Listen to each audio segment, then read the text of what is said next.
we've got three puppeteers here. We've got somebody operating the head and the heart and the hind is what we call them. And they've all sort of got a technical job and an emotional job. So they've all got an emotional indicator. So for the head, he's got the technical job of maintaining the eye line. Human beings are very fine observers of where the eye line falls, and it tells us about what another human being or what an animal's thinking about. So his eye line's really important. But his emotional indicator is his ears. And actually, we, as part of our rehearsals, discovered a little bit about the physical relationship that one might have to a horse. So if I actually bring my eye line, because horses see our forward-facing eyes, and they think of us as predators. So if I actually face off to Joey, it starts to make him a bit distressed. But if I then soften my body language and take my gaze away from him, he feels much more comfortable. And you can tell he feels much more comfortable because he's got this emotional indicator of the ears. So they're sort of forward-facing and relaxed, and that shows that he's interested, alert, and docile. But again, if I face off to him, he's much less comfortable, and his ears go into that backwards place, and he's in flight or fight mode at that point.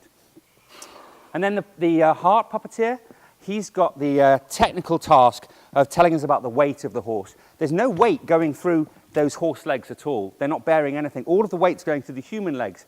But the way we get you to stop thinking about that is every footfall that heart puppeteer makes, he's showing you the weight and the muscle going through the body there.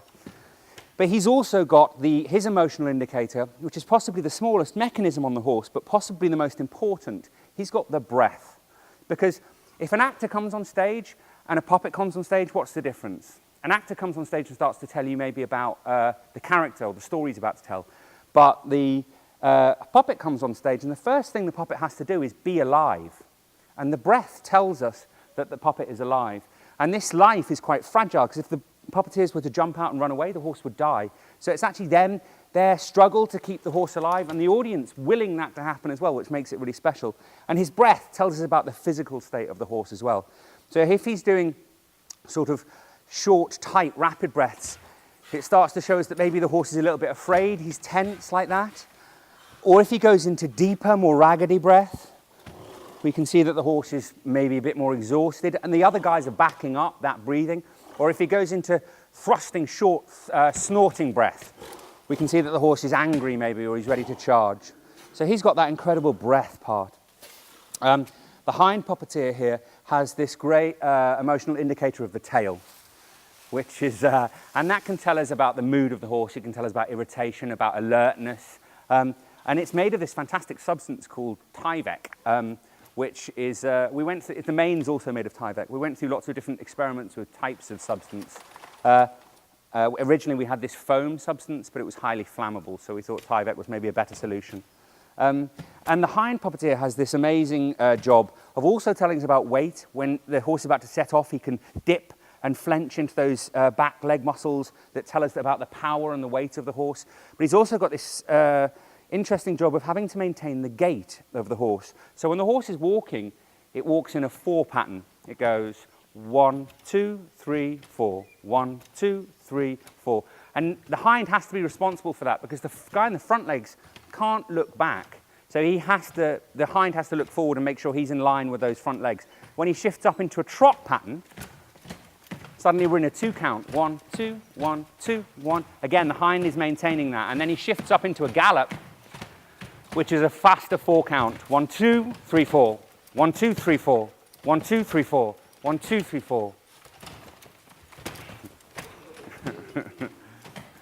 And so that's him moving around. You can see he's a bit irritable being made to turn in his tight circle there. Well, really, Joey's sort of like, I guess he's kind of what you'd call a contact puppet.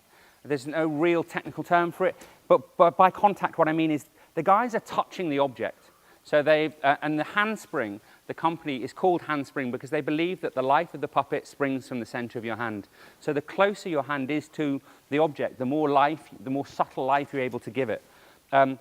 Which is why our head puppeteer he's really quite close to the object here, which means he can get great subtlety. So if I, touch him or distress the end of his nose, he can be really subtle in his manipulation there. And contact puppetry is really a westernized version of a Japanese art form called bunraku, or bunraku, they pronounce it, I think. And they are 2/3 life-size puppets, usually human, and they're operated by 3 people, one on the head and the hand, one on the back and the hand, and one on the feet. And they tell these great stories. In Japan, originally, a long time ago, bunraku was even more popular than what we might think of as conventional theatre with actors. So yeah, it's kind of a westernized version of that. The mechanisms? Well, there's all sorts of extraordinary mechanisms in Joey. I mean, he's mainly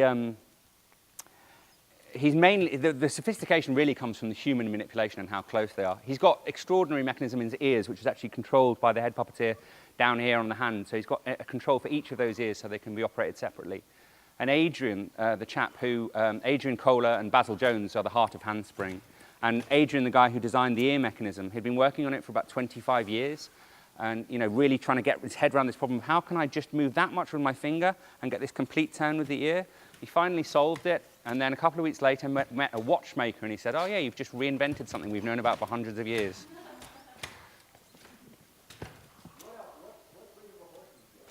Okay, so he's a hunter, which is a cross between a thoroughbred and a draft horse.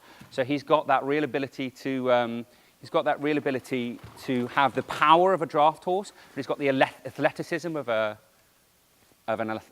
racehorse. This upper part of the body here has to be is reinforced. This is aluminium, and the rest of him is cane. And this aluminium goes down into the backpacks of the guys inside there, and that allows them to bear the weight. But what they're doing inside there is not only dexterously very difficult, it's physically very hard on their arms. They're also asked to be running around. When you put a rider on top, it's one of the most intensely difficult physical things to do in performance, I think, at all. I think it's more equivalent to like training a sports team. No, thanks very much for having us. Thank you, Joey. Go on, boy.